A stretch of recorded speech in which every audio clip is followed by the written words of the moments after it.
Lui qui souffrait d'une petite contracture au mollet, il est bien dans la cage de ce FC Anna et c'est Nancy en 4-5-1, le premier dangereux, très bonne entame nancéenne et la frappe de Brison, elle passe à côté. Début de Fabien Barthez sur une touche, les entraîneurs n'aiment pas trop voir leur équipe mise en danger sur ce genre d'action, le tout sous les yeux de Pablo Correa qui est suspendu pour ce match. La réaction nantaise après une demi-heure seulement parce que Nantes a du mal, la frappe pied gauche de Kéchirou, ballon dans les pieds d'Alioune Seydou, le centre tranquille et qui est là pour reprendre la tête.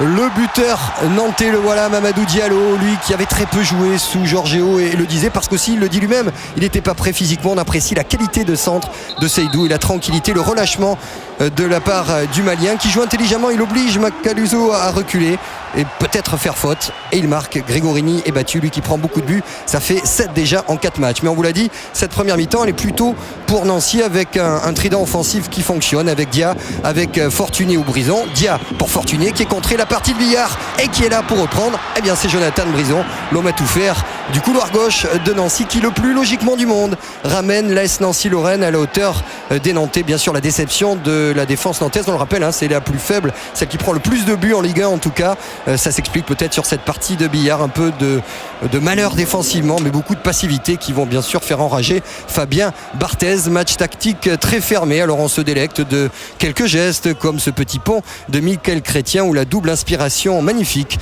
d'Issardia, l'ancien ailier d'Amiens qui était très très bon derrière Marc-Antoine Fortuné dans cette première mi-temps. La deuxième mi-temps elle est plutôt nantaise, on est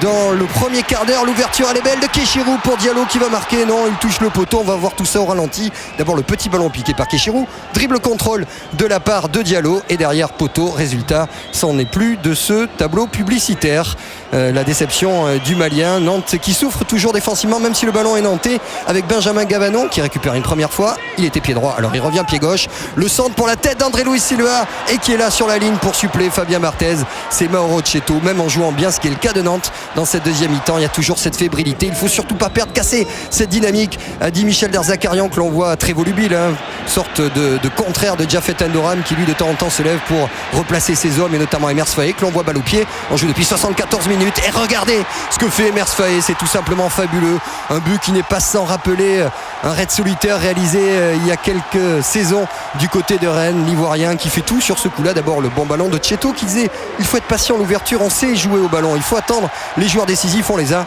Regardez ce qu'il fait Emers Faé, l'Ivoirien, c'est fabuleux, ballon enroulé, c'est lui aussi son premier but, il a bien fait d'attendre et notre micro Philippe Janol, notre consultant, appréciait tout simplement ce moment là, il s'arrête pour reprendre ses appuis et enrouler et trouver la lucarne de Grégorini qui n'y peut mais voilà Nancy mené, Nancy qui ne s'est jamais imposé ici dans ses 22 déplacements du côté de Nantes. 10 minutes à jouer encore, le centre, la remise d'André Luis Silva pour Youssouf Hadji, le regard perdu de Correa qui assistera également à l'expulsion de Michel Derzakarian, mais c'en est fini. Nantes au forceps et au talent s'impose de buts 1, ça fait 8 points sur 12 pour le duel Endoram Derzakarian. On écoute Michel Derzakarian au micro de Christophe Pignol.